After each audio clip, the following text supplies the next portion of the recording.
واسع الكرم والحبيب الذي ترجى شفاعته لكل هول من الأهوال مقتحم يا رب بالمصطفى بلغ مقاصدنا واغفر لنا ما مضى يا واسع الكرم يا رب واجعل رجائي غير منعكس لديك واجعل حسابي غير منحرم يا رب بالمصطفى بلغ مقاصدنا واغفر لنا ما مضى يا واسع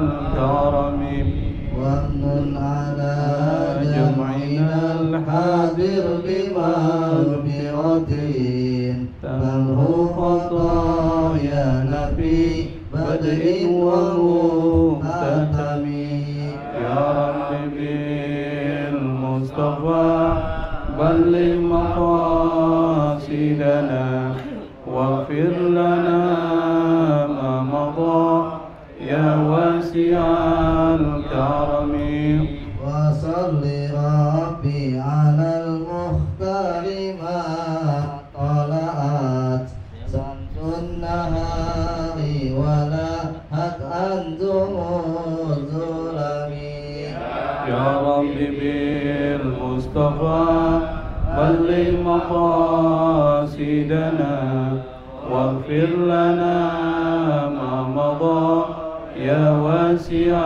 الكرم والآل والصحب والأنصار من تبعوا هداه واعترفوا بالعهد والذمم يا رب بالمصطفى بلغ مقاصدنا واغفر لنا ما مضى يا واسع الكرم اللهم صل وسلم وبارك عليه اللهم صل وسلم وبارك عليه اللهم صل وسلم وبارك عليه اللهم صل وسلم وبارك عليه اللهم صل وسلم وبارك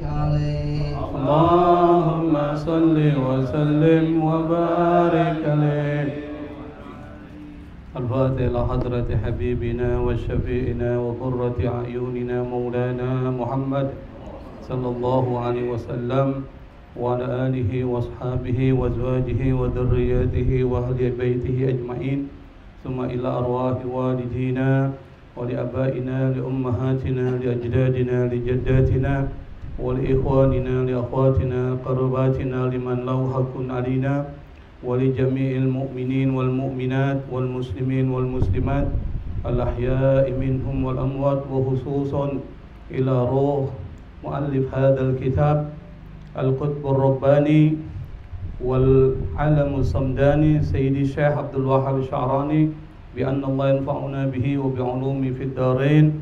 الفاتحة. بسم الله الرحمن الرحيم. الحمد لله رب العالمين الرحمن الرحيم مالك يوم الدين إياك نعبد وإياك نستعين اهدنا الصراط المستقيم صراط الذين أنعمت عليهم غير المغضوب عليهم ولا الضالين آمين. بسم الله الرحمن الرحيم.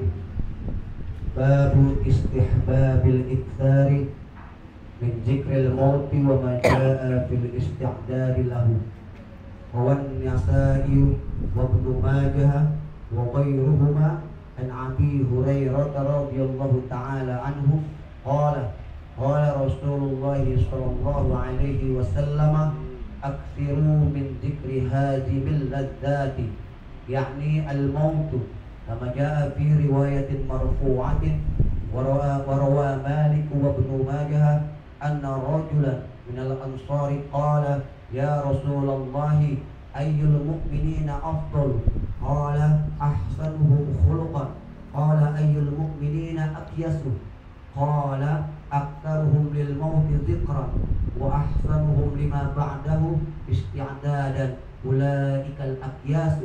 وروى الترمذي أن رسول الله صلى الله عليه وسلم قال أكثروا من ذكر هذه اللذات فإنه يمحص القلوب ويزهد في الدنيا. وكان صلى الله عليه وسلم يقول كفى بالموت واعظا. وفي الحديث أنهم قالوا يا رسول الله هل يحشر مع الشهداء أحد؟ قال نعم من تذكر الموت في اليوم والليلة 20 مرة. وكان عمر بن الخطاب رضي الله تعالى عنه ينشد.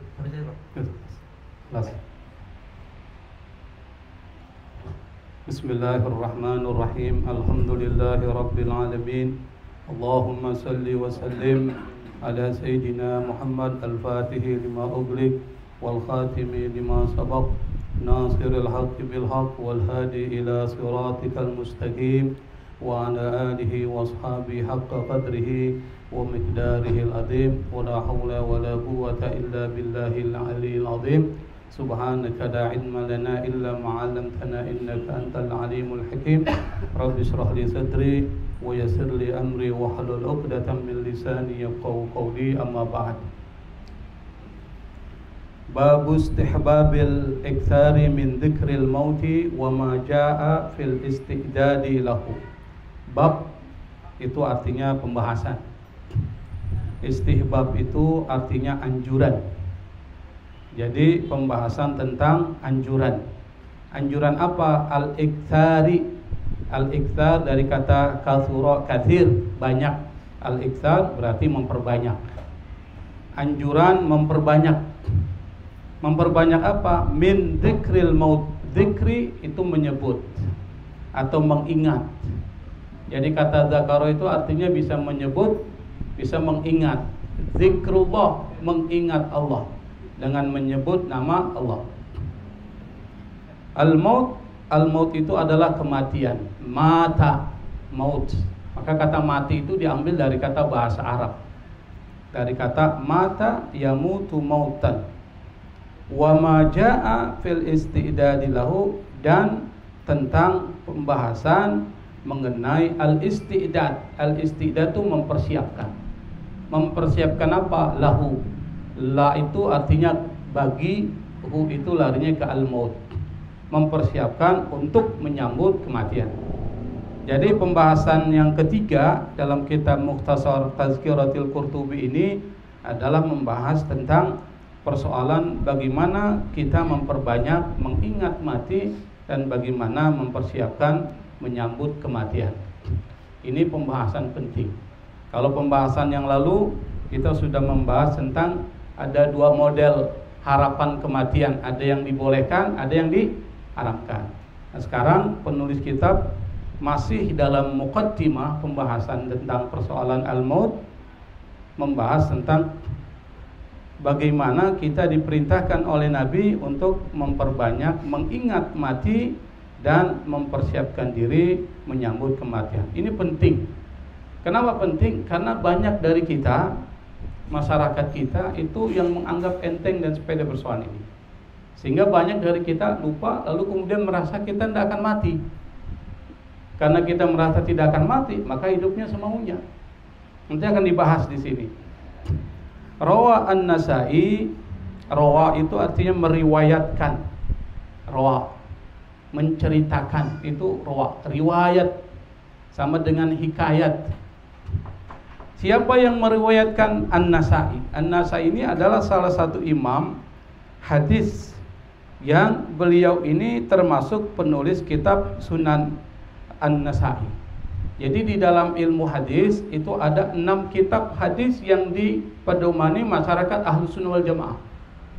Yang pertama Sahih Bukhari, Sahih Muslim, Sunan Abu Daud, Sunan At-Tirmidzi, Sunan Ibnu Majah, dan An-Nasa'i. Nah, ini dipakai di dalam masyarakat muslim kita Ahlus Sunnah wal Jamaah mempedomani kitab hadis 6. Namanya Kutubus Sittah. 6 kitab hadis yang muktabar. Jadi kalau kita ditanya pedoman kita dalam hadis, pegangannya ini. Nanti ada tambah lagi 4, jadi asyrah 10. An-Nasa'i termasuk salah satu penulis kitab yang masuk kategori Al-Kutubus Sittah, 6 kitab hadis yang dipedomani. Wa Ibnu Majah sama. Jadi hadis, ada 2 hadis yang diriwayatkan oleh An-Nasa'i, ada 1 hadis yang diriwayatkan oleh An-Nasa'i dan Ibnu Majah wa ghairuhuma, dan selain mereka juga meriwayatkan hadis ini. Berarti hadis ini hadis populer. Banyak yang meriwayatkan. Jadi kalau ada 1 hadis banyak meriwayatkan, maka statusnya naik dia. Tapi kalau cuma 1 saja yang meriwayatkan, dia keadaannya dhaif, lemah, maka dia menjadi dhaif. Tapi kalau ada hadis-hadis dhaif ternyata banyak meriwayatkan, naik statusnya jadi hasan. Itu kalau kajian ilmu hadis. Kita belajar sedikit demi sedikit sebagai umat Islam, kita mengerti pula tentang persoalan ilmu hadis. An Abi Hurairah radhiyallahu ta'ala anhu qala, Imam Nasai, Ibnu Majah dan selain kedua imam ini meriwayatkan dari Abu Hurairah. Abu Hurairah ini seperti yang kita tahu adalah sahabat Nabi, masuk Islamnya belakangan, tapi meriwayatkan hadis yang paling banyak. Abu Hurairah. Jadi kalau dibuat tingkatannya, yang paling banyak meriwayatkan hadis dari sahabat Nabi itu Abu Hurairah yang pertama. Baru Abdullah ibnu Umar. Baru kemudian Anas bin Malik, baru Siti Aisyah, baru Abdullah ibnu Abbas, baru kemudian Jabir bin Abdullah, yang terakhir Abu Sa'id Al-Khudri. Itu 7 tuh sahabat Nabi yang banyak meriwayatkan hadis. Nah kalau Abu Hurairah yang meriwayatkan, maka hadisnya itu bisa dikatakan sahih karena diriwayatkan oleh para kolektor hadis yang dipegang koleksinya.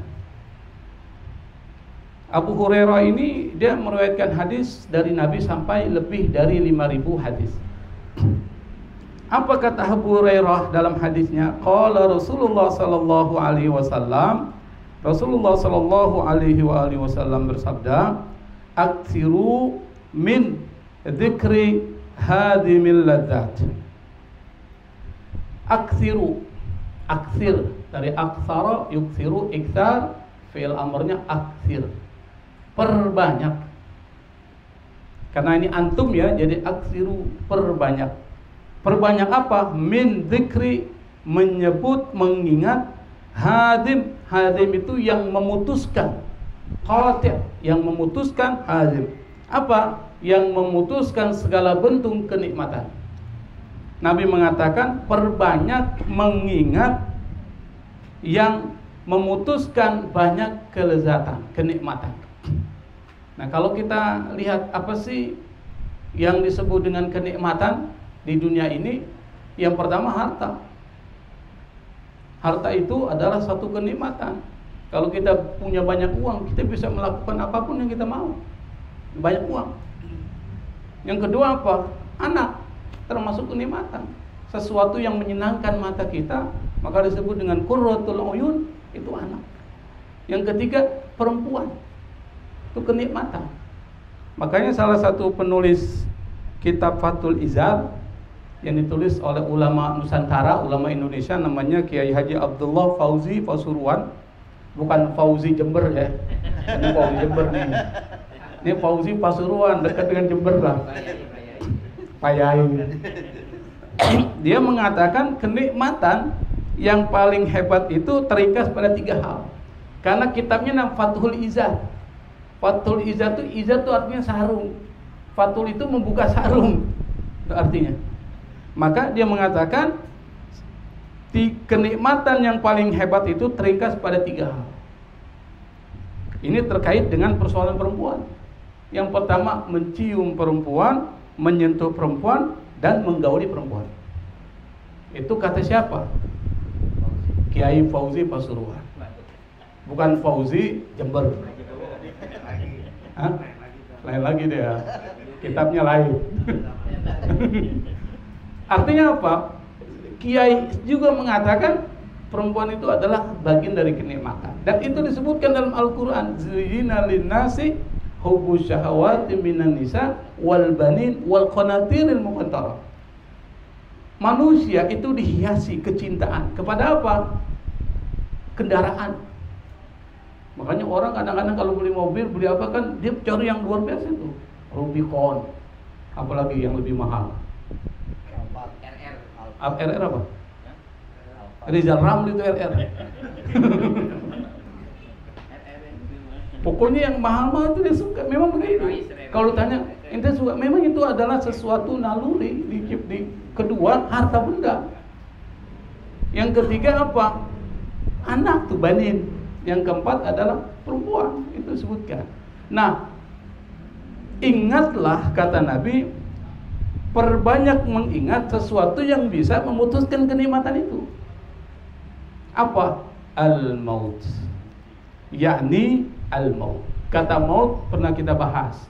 Maut itu maknanya bisa artinya kembali, itu mati, pulang.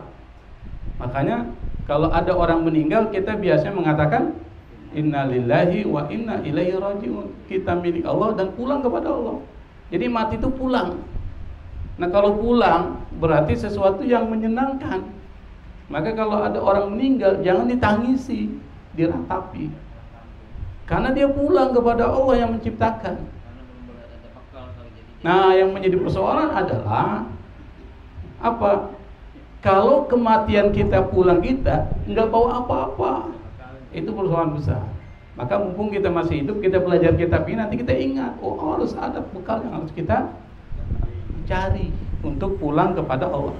Kedua, kata mati itu artinya sempurna. Wafat itu artinya sempurna.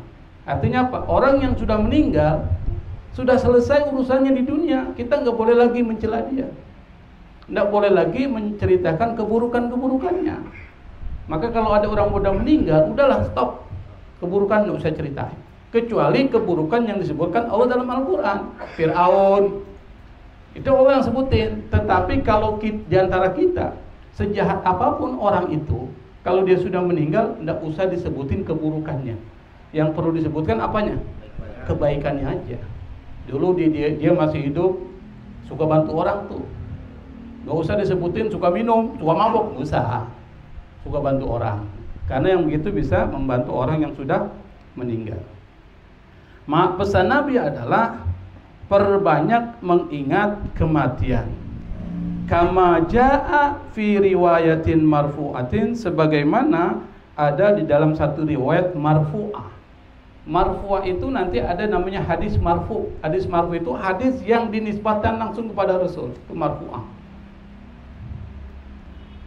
Siapa yang meriwayatkan? Warwa Malik wa Ibnu Majah. Imam Malik di dalam kitab Al-Muwatta. Nah ini termasuk kitab Al-Kutubul Asyra. Jadi kategori kitab yang 10 hadis termasuk Imam Malik Al-Muwatta. Imam Ahmad Mustad. Tapi kalau 6 itu cuma yang saya sebutkan tadi.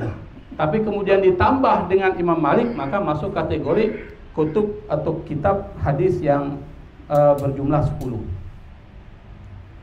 Anna rajulan minan ansori qol, ada seorang laki-laki dari Ansor. Ansor ini adalah penduduk asli Madinah yang muslim, itu Ansor. Kalau penduduk Mekah yang hijrah namanya Muhajirin. Ada seorang laki-laki dari kaum Ansor, dia berkata, "Ya Rasulullah, ayyul mu'minina afdalu?" Wahai Rasul, orang beriman yang seperti apa yang paling utama? Apa kata Nabi? Orang beriman yang paling utama itu, kata Nabi, ahsanuhum khuluqa, yang akhlaknya paling bagus.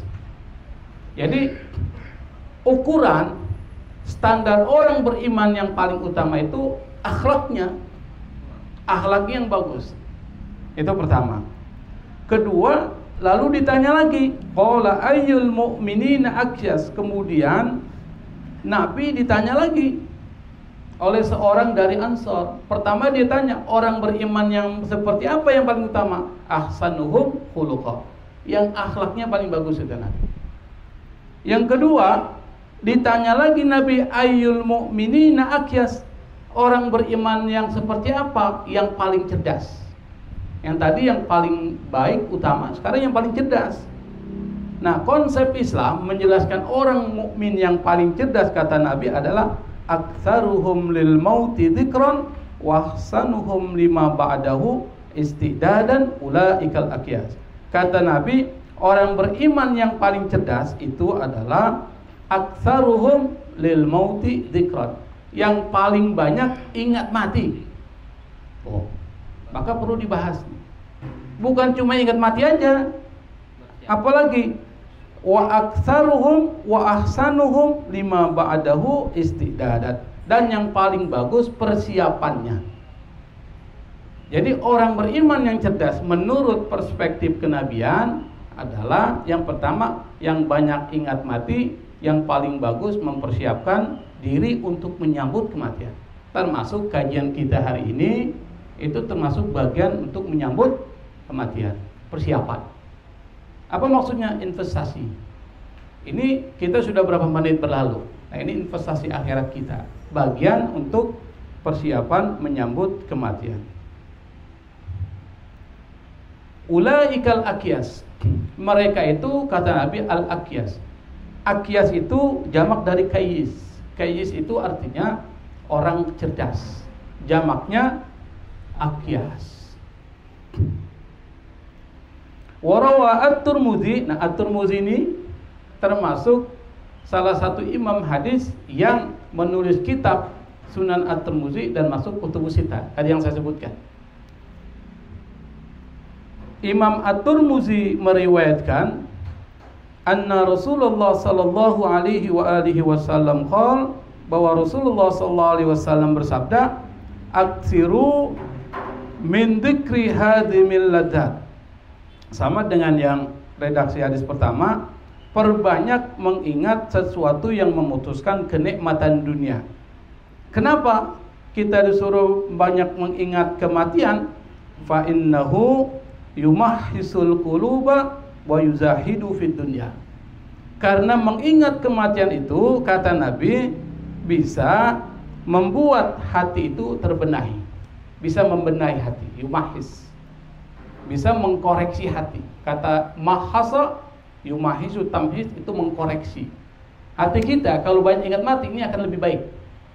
Tapi kalau kita tidak mau ingat mati, hati kita jadi keras, qaswah, asyaddu qaswah, maka lebih keras lagi. Artinya apa? Ada orang ngajakin yang baik, dia nggak mau dengar itu, bahkan dia balikin. Ada yang begitu nggak?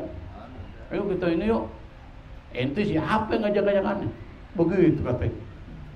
Padahal itu kebaikan, tapi kayak keras, dia balikin lagi tuh. Hati kalau sudah tertutup tuh, tertutup nih hati nih, seperti cermin tertutup debu.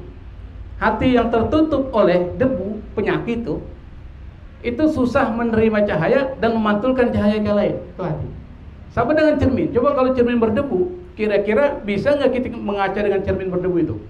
Nggak bisa. Kenapa nggak bisa? Tertutup.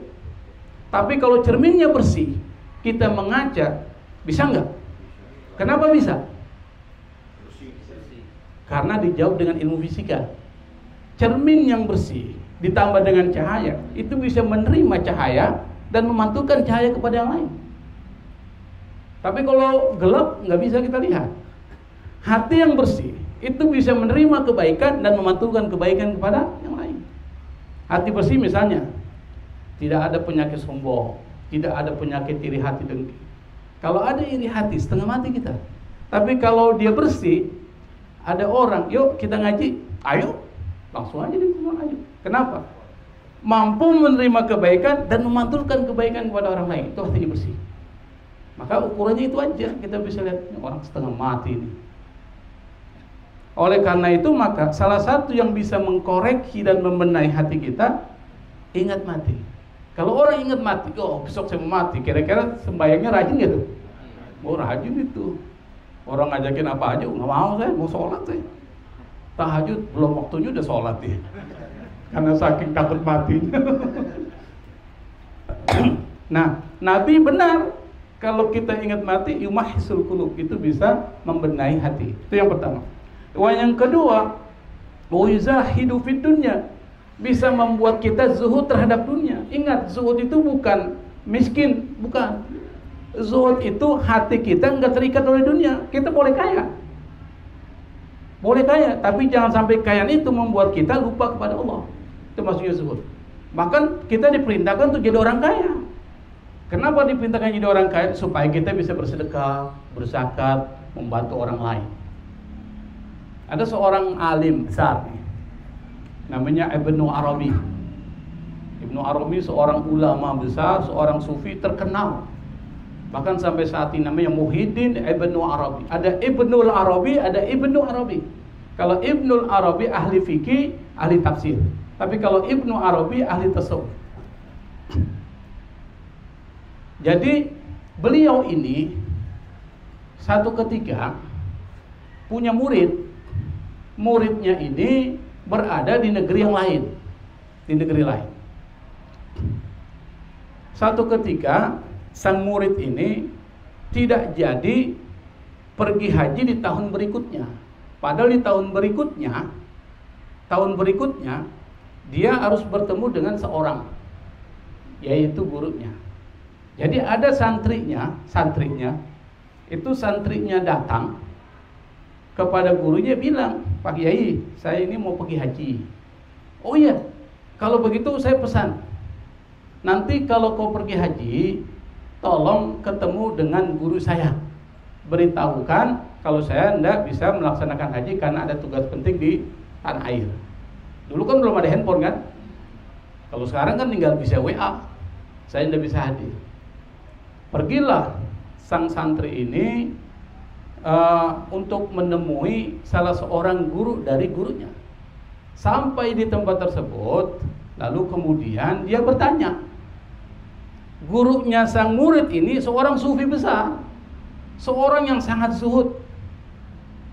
Ketika dia pergi ke tempat tersebut, dia tanya, biasanya kalau orang sufi kan miskin hidupnya. Pikirannya begitu. Kalau sufi pasti miskin ini. Sementara gurunya ini kerjaannya selain dia mengajar murid-muridnya yang ada di kampung halamannya, itu dia sebagai nelayan. Kalau dia dapat ikan, itu dibagi dua tuh ikannya. Kepalanya dia makan sendiri, sementara dagingnya ini sampai buntutnya dikasih orang, sedekahin. Itu setiap hari dia begitu. Jadi makannya cuma kepala ikan, maka disebut dengan kepala ikan dia. Cuma itu saja makannya. Nah, sampai di tempat itu dia tanya, kalian tahu nggak rumah Muhyiddin Ibnu Arabi? Muhyiddin Ibnu Arabi. Orang itu tahu semua karena ini orang hebat, orang terkenal. Sampai kemudian ditunjukkan pada rumah yang paling mewah seperti istana besar di kampung itu. Dia kaget. Kagetnya gimana? Mana ada seorang sufi punya rumah besar seperti ini? Tidak mungkin. Nah, masuklah dia ke dalam rumah itu, dia menyampaikan salam dari gurunya mengirimkan salam. Sang sufi besar ini bilang ke muridnya, karena gurunya itu minta pesan, kira-kira apa pesan dari sang guru kepada muridnya yang ada di kampung halaman yang lain. Dia bilang, Muhyiddin Ibnu Arabi bilang kepada yang datang itu, murid dari muridnya, dia bilang sama gurumu, jangan ingat dunia. Dibilang gitu. Muridnya bingung, gurunya sudah miskin seperti itu, dinasihati supaya tidak ingat dunia. Sementara yang nasihati orang kaya besar. Pulanglah, sambil bingung dia pulang ke tanah air, lalu kemudian dia beritahu, sudah temu dengan guruku, sudah. Apa pesan yang disampaikan guruku terhadapmu? Untuk aku. Sang guru itu bilang, guru jangan ingat dunia. Dia menangis dia. Kenapa dia menangis? Guruku itu benar. Saya pada saat ketika makan ikan itu berpikiran, kira bagaimana enaknya makan ikan beneran. Cuma itu saja pikirannya. Dia kan makan kepala ikan tuh, dia berpikiran, ini makan kepala ikan begini, geger bagaimana enaknya makan daging ikan tuh yang potongan itu. Mungkin lebih enak lagi. Sampai seperti itu ditegur. Kenapa? Karena di dalam hati guru itu masih ada dunia dalam hatinya. Sementara Muhyiddin Ibnu Arabi yang sudah punya kekayaan itu tidak masuk dalam hatinya. Itu namanya zuhud. Jadi zuhud begitu, bukan zuhud miskin, gak mau makan, gak mau minum. Itu bego namanya. Zuhud begitu.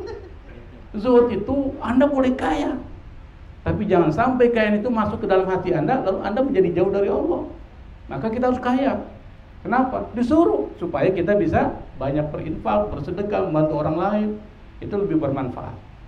Al-yadul ulya khairun minal yadis sufla. Nabi mengatakan tangan di atas lebih baik dari tangan di bawah. Berarti apa? Nabi perintahkan kita harus punya harta. Bagaimana kita bisa memberi kalau kita nggak punya harta? Bagaimana caranya? Nggak bisa. Jadi harus punya harta untuk bisa memberi. Bagaimana kita bisa baca kitab ini kalau nggak dibeli? Dari mana kitab ini bisa kita peroleh kalau nggak ada uang? Dari mana uang itu bisa diperoleh? Dari pekerjaan. Seperti itu. Rezeki dari Allah. Jadi harus mengubah pandangan kita terkait dengan persoalan zuhud. Konsep zuhud itu harus diubah. Nah, ingat kematian, kata Nabi, itu bisa membuat kita zuhud terhadap kehidupan dunia. Maksudnya apa? Dunia tidak masuk ke dalam hati kita. Karena kalau dunia masuk ke dalam hati kita, maka akan muncul sombong, iri hati, dengki, rakus terhadap dunia. Itu akan muncul. Nah, itu diajari oleh Nabi Muhammad SAW. Wa kana sallallahu alaihi wa alihi wasallam yaqul, diteruskannya itu, kafa bil mauti wa'idha. Kafa, cukup. Kalau Anda bilang Anda masih mau makan lagi, cukup, bilangnya yakfi, kifayah, cukup. Dari kata kafa. Kafa bil mauti wa'idha. Cukuplah kematian menjadi wa'idha. Apa wa'idha? Nasihat. Bagaimana memahami kematian menjadi nasihat? Bagaimana logikanya? Yang pertama, kematian itu urusan besar. Persoalan besar itu kematian. Disebut dengan al-fazaul akbar. Jadi musibah, kepanikan yang terbesar itu adalah kematian. Makanya orang menghindar dari kematian. Anda bayangkan, orang itu, ada nggak orang yang nyari mati? Ada nggak? Nggak ada. Orang menghindar dari kematian. Kenapa? Karena kematian itu adalah al-fazaul akbar. Maka kematian itu menjadi keingatan. Yang kedua, malaikat yang mencabut kematian itu bukan sembarang malaikat. Kalau Anda lihat malaikat maut, pasti pingsan. Saking besarnya, saking agungnya malaikat maut. Malah pernah diceritakan, terlepas dari riwayat ini benar atau tidak, tapi ada satu riwayat, pada saat ketika Allah menciptakan kematian ini bukan malaikat maut ya, kematian diciptakan. Al-maut, khalaqal mauta wal hayata. Jadi Allah menciptakan kematian dan kehidupan. Berarti kematian dan kehidupan makhluk Allah. Tapi kematian ini diserahkan kepada siapa? Siapa yang mengendalikan? Malaikat maut. Diberi otoritas oleh siapa? Oleh Allah. Jadi kematian makhluk tersendiri yang diberikan otoritasnya kepada malaikat maut Israel, diperintahkan oleh Allah setelah ajalnya sampai. Makanya saya bilang, kematian itu bukan karena penyakit. Kematian itu karena ajal. Karena sudah ajalnya. Penyakit cuma sebab. Ada orang meninggal tanpa penyakit, ada nggak? Ada. Kalau penyakit itu adalah sebab kematian, semua orang mati karena penyakit dong. Tapi ada orang meninggal karena nggak ada penyakit. Tiba-tiba dia meninggal, lagi baca Quran, mati. Kenapa? Ajalnya sudah tiba. Nggak bisa ada yang menolak. Idza jaa ajaluhum la yastakhiruna sa'atan wa la yastaqdimun. Kalau ajal sudah sampai, siapapun tidak bisa menangguhkan atau menyegerakan. Itu ajal. Cuma memang ada sebabnya. Sebabnya tenggelam, dia mati. Padahal tenggelamnya itu bukan yang membuat dia mati. Yang membuat dia mati adalah ajalnya sudah sampai. Tapi jangan dipraktekkan. Nanti saya mau coba ini, ajal saya sudah sampai belum? Saya nyebur ke laut ini. Jangan, pasti mati. Disitulah ajalnya. Jadi praktek naik musola. Naik musola, lompat. Saya mau coba ajal saya apa itu? Ya mati, itu ajalmu itu. Jadi namanya nekat. Jadi yang coba-coba begitu. Kafa bil mauti wa'idha. Jadi yang kedua, kematian pada saat ketika diciptakan oleh Allah, malaikat itu disuruh mundur. Mundur kalian semua. Saya akan menciptakan satu makhluk yang bernama al-maut. Ketika diciptakan, kematian itu lalu kemudian mengibarkan sayapnya. Ini para malaikat ketika melihat keagungan, kedahsyatan kematian al-maut, pingsan semua, Pak. 100 tahun. Pingsannya 100 tahun. Saking dahsyatnya kematian, setelah dia sadar dari pingsannya itu, Allah berkata kepada para malaikat, aku menciptakan kematian dengan keagungannya, tapi tidak ada yang lebih besar dan lebih agung daripada aku. Dan kematian akan kuberikan kepada malaikat, dipegang kepada malaikat. Nah, malaikat itu pada saat ketika mencabut nyawa, malaikat Israel itu beda-beda penampilannya. Kalau yang dicabut nyawa kayak kita ini, insya Allah wajahnya indah, insya Allah, karena orang beriman. Tapi kalau orang kafir, orang zalim, itu akan memperlihatkan wajah yang seram. Makanya orang kalau dicabut nyawanya, kalau orang kafir itu ketakutan. Dia gelisah, ketakutan. Bisa dilihat. Kenapa? Karena wajah malaikat maut itu menampakkan sesuatu yang dahsyat. Pernah satu cerita ini ada dalam kitab Ihya Ulumuddin Al-Ghazali. Jadi satu ketika Nabi Ibrahim itu didatangi malaikat maut, Israel. Kalau Nabi Ibrahim kan bisa melihat malaikat maut dengan izin Allah. Dia bilang, ya malakal maut, gimana kira-kira penampilan wajahmu kalau kau mencabut nyawa orang? Kata siapa? Nabi Ibrahim. Gak usahlah, nanti kau malah pingsan. Tolong tunjukkan kepadaku, katanya. Akhirnya kemudian ditunjukkan ketika mencabut nyawanya orang-orang kafir. Pada saat ketika ingin menampakkan wajahnya ketika mencabut nyawa orang kafir, Nabi Ibrahim disuruh balik belakang. Balik dulu. Setelah dia berubah wajah, disuruh balik Nabi Ibrahim. Pingsan Nabi Ibrahim. Pingsan. Serem berarti kan? Nabi Ibrahim aja pingsan, apalagi kita. Nah, setelah Nabi Ibrahim itu siuman dari pingsannya, lalu ditanya, kalau yang kau cabut nyawa orang beriman gimana? Nabi Ibrahim dari suruh balik badan, dia langsung merubahkan diri malaikat maut itu dengan wajah orang yang paling indah, putih bersih, bersinar, cantiknya luar biasa.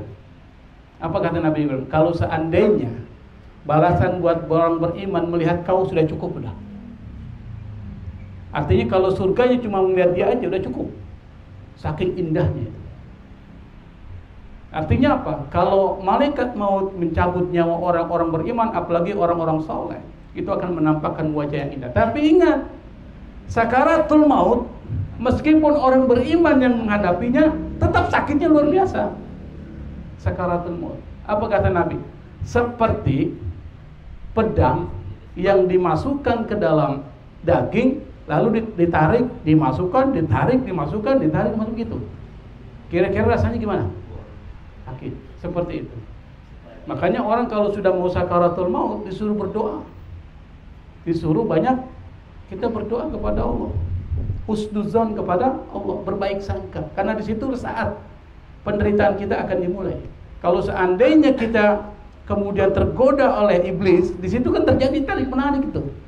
Hati-hati di situ. Makanya kalau doa itu setiap hari kita salah satunya adalah hawin alaina fi sakaratil maut. Dipermudahkan, dimudahkan pada saat ketika terjadi sakaratul maut. Maka kematian itu menjadi peringatan buat kita. Hati-hati Anda. Jangan anggap enteng. Kafa bil mauti wa'idha. Cukuplah kematian menjadi pelajaran, enggak usah yang lain. Supaya Anda menjadi orang yang sadar. Tadi yang saya katakan, kematian sendiri udah dahsyat. Malaikat maut aja sudah dahsyatnya luar biasa. Sakaratul mautnya aja sudah dahsyat. Itu cukup pelajaran buat kita. Wa fil hadithi annahum qalu, dalam sebuah hadis Nabi, hadis ini adalah perkataan Nabi ya. Annahum qalu, mereka berkata, ya Rasulullah, wahai Rasulullah, hal yuhsyaru ma'asyuhada'i ahadun, apakah ada seorang yang dikumpulkan bersama orang-orang yang mati syahid? Nabi mengatakan, qala na'am, ada. Siapa dia?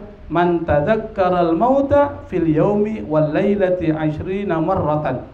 Orang yang mengingat kematian setiap hari, setiap malam 20 kali. Jadi kalau orang mengingat mati setiap hari, setiap malam 20 kali, maka matinya nanti akan dikumpulkan bersama orang-orang yang mati syahid. Orang-orang mati syahid masuknya di mana? Dikumpulkan di mana? Di surga. Mati syahid itu pasti masuk surga. Namanya mati syahid. Yang masuknya masuk neraka itu bukan mati syahid, mati konyol. Nah, masih sakit. Masih sakit. Nah, kitab ini agak panjang pembahasannya ya. Kita mungkin batasi sampai jam 9 ya. Enggak apa-apa ya. I'lamu, masuk paragraf berikutnya. Saya enggak akan bacakan terkait dengan apa tuh? Syairnya, itu saya hanya penguat saja. I'lamu, paragraf yang kedua, i'lamu, i'lam itu artinya ketahuilah, i'lamu antum i'lamu. Ketahuilah engkau ayyuhal ikhwanu, wahai saudara-saudaraku, anna dzikral mauti, zikir atau mengingat kematian itu sungguh yurisu, memunculkan. Yurisu itu memunculkan, aurata yurisu itu memunculkan. Apa yang dimunculkan? Istisyara, perasaan. Istisyar, perasaan, syuur.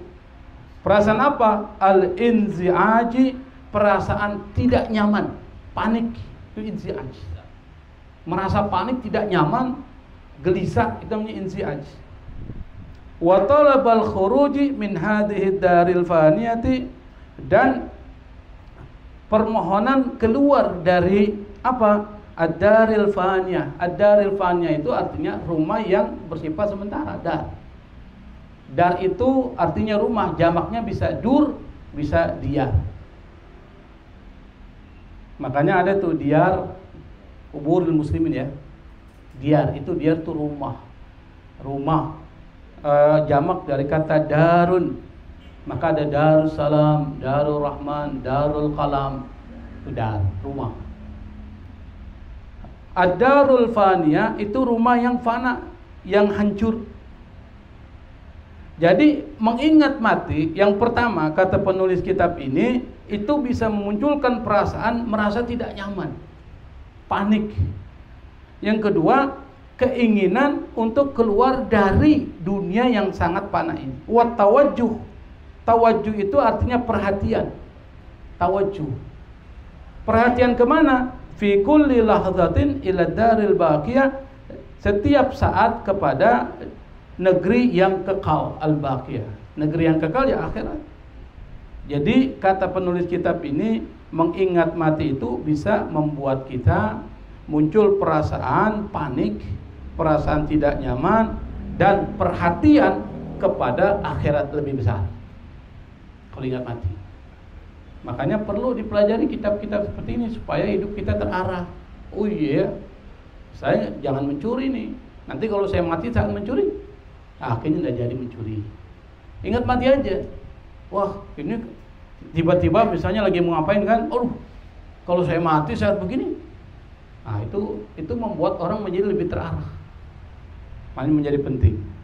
Wa qalu, mereka berkata, la yanfakul insanu fi hadhihi, mana tuh? Fi hadhihi dari an halataini diqin wa sa'atin wa ni'matin wa niqmatin fayahtaju ila dzikril mauti liyukhaffif anhu ba'd ma huwa fihi min su'ubati syiddah wa ghaflatin ni'mah.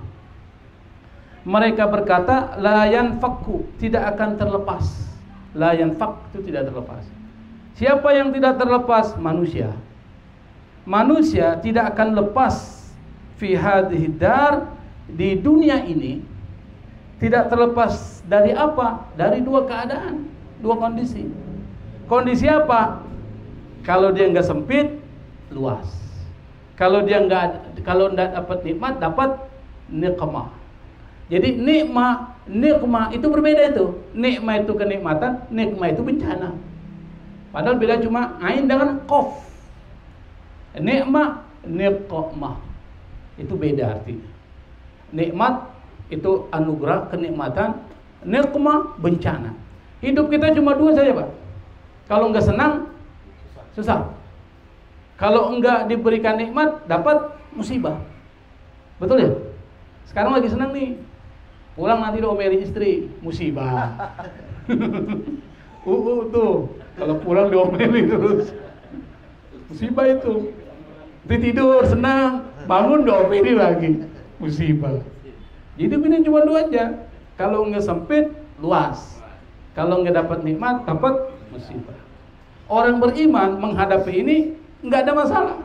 Kalau dia dapat nikmat, syukur. Kalau dia dapat musibah, sabar.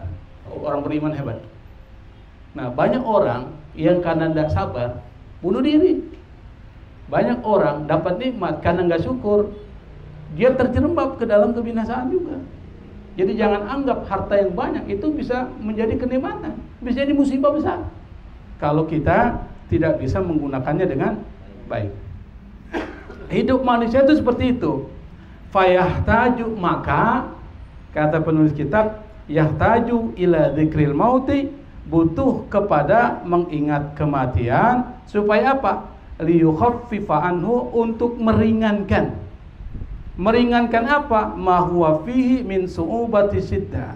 Meringankan sebagian kesulitan hidup yang ada pada dirinya. Contohnya apa? Kalau kita seandainya lagi sedih, ya hidup ini nggak lama lah, kita pasti mati. Kira-kira enak nggak perasaan? Enak. Seperti itu. Jadi kalau kita dikenain musibah terus, ya hidup ini nggak lama, pasti juga saya akan mati. Jadi kita enak nerimanya. Begitu aja. Nanti kalau misalnya rugi, bilang aja hidup ini nggak lama, saya pasti juga akan mati. Jadi nggak kepikiran. Itu yang diajarkan, wa ghaflatin nikmah, dan lalai terhadap nikmat. Wa qalu, ada yang mengatakan, mereka berkata, fi dzikril mauti qasrul amali wa intidharul ajal. Dalam mengingat kematian itu ada qasrul amal. Angan-angan kosong itu menjadi pendek. Karena hidup kita ini penuh dengan angan-angan. Seandainya saya punya mobil Rubicon, angan-angan itu. Nah, kalau orang ingat mati akan bilang, untuk apa? Kalau mati nggak dibawa, akhirnya enak naik motor terus. Kalau naik motor juga untuk apa? Kalau mati nggak dibawa. Jadi pikirannya begitu terus tuh. Tapi ingat, harus secara positif, jangan negatif. Jangan kemudian karena kita ingat mati, kita lupa bahwa kita hidup. Maksudnya apa? Bekerja keras.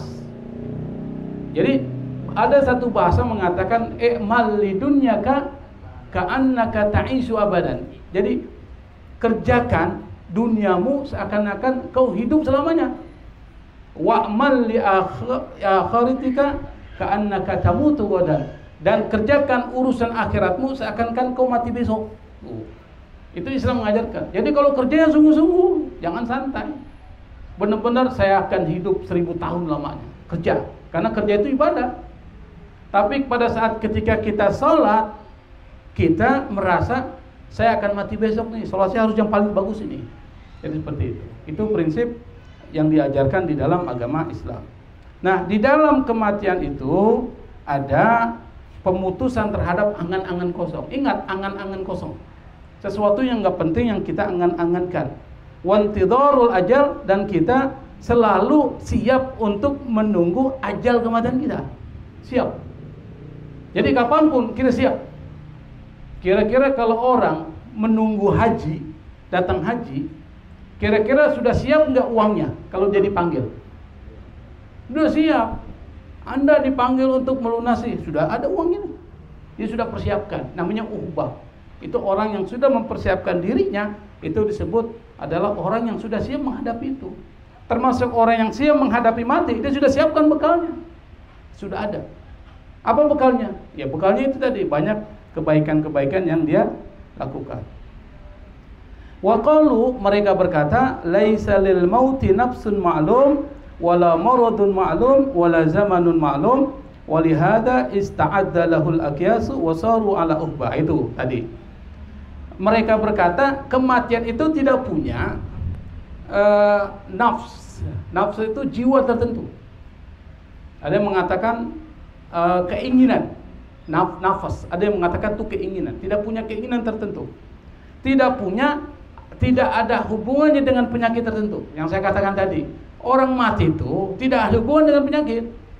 Wala zamanun ma'lum, tidak ada kaitan dengan waktu. Artinya apa? Anda muda, Anda tua, kalau mati ya mati. Maksudnya begitu. Jadi tidak dibatasi, tidak bergantung kepada penyakit, keinginan ataupun waktu. Contohnya apa? Kematian tidak ada hubungan dengan penyakit. Banyak orang yang meninggal tanpa didahului oleh penyakit. Dan banyak orang yang punya penyakit sampai puluhan tahun yang meninggal yang lain.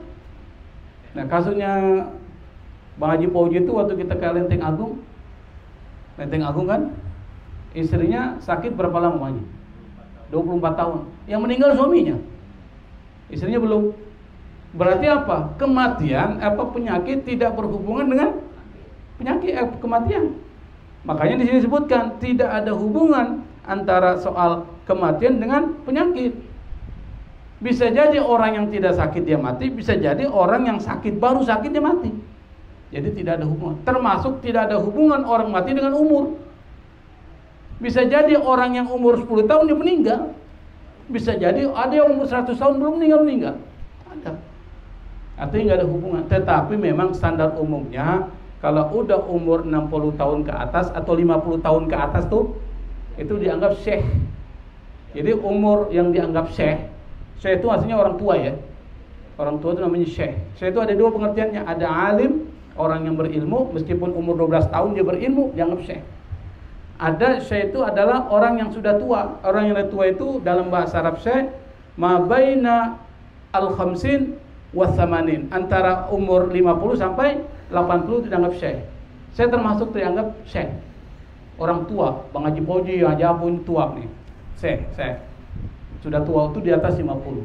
Nah, orang yang sudah umur seperti ini, apa kata Allah? Innallaha yanzuru ila wajhi syekh sobahan wa masa'an fayaqul. Allah, kata Nabi, melihat kepada orang yang sudah tua, yang umur 50 sampai 80, setiap pagi, setiap sore dilihatin.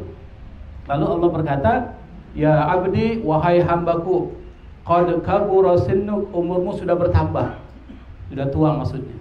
Waraqqa jilduk, kulitmu sudah keriput. Wadaqqa azmuk, tulangmu sudah mulai rapuh. Waqtaraba ajaluk, ajalmu tinggal dekat. Artinya kalau udah umur 50 sampai 80 dianggap ajalnya udah dekat itu. Nah, umur umat Nabi antara 60 sampai 70, di antara 50 80. Nah, sudah dekat. Wa hana qudumuka ilayya, kata Nabi, dan kedatanganmu kepadaku tidak lama lagi. Fastahi minni, malulah engkau kepadaku, kata Allah. Artinya jangan banyak maksiat lagi. Fa ana astahi min saibatika an u'adzibaka finnar, kata Allah, dan aku pun malu karena tuamu untuk mengazabmu di neraka. Artinya apa? Allah akan berikan kasih sayang kepada orang yang sudah sepuh. Allah malu untuk mengazabmu di neraka karena tuamu. Maka Allah memberikan satu perhatian khusus kepada orang tua selama dia pada saat ketika tua dia banyak meninggalkan maksiat. Oke lah, masih muda banyak perbuatan buruk yang dilakukan, tapi kalau sudah umur 40 tahun ke atas, 50 dikurangi. Kalau 50 tinggalkan sudah. Meskipun ibadahnya nggak begitu rajin, nggak apa-apa, yang penting maksiatnya ditinggalkan. Misalnya apa? Ya kalau dulu sering minum mabok misalnya, wah kurang, udah nggak ada. Kalau dulu suka mencuri, kurangi. Sholatnya kurang rajin, nggak apa-apa. Yang penting yang buruk-buruk sudah dihilangkan. Nanti dia akan naik yang baiknya. Innal hasanat yudhibna sayyi'at. Kebaikan akan menghilangkan keburukan. Jadi Islam itu begitu cara mengajarkan. Walihada ista'addalahul aqyas, oleh karena itu orang-orang cerdas Itu ista'adalahu, itu mempersiapkan diri untuk menyambut kematian. Ala uhbah itu dengan persiapan.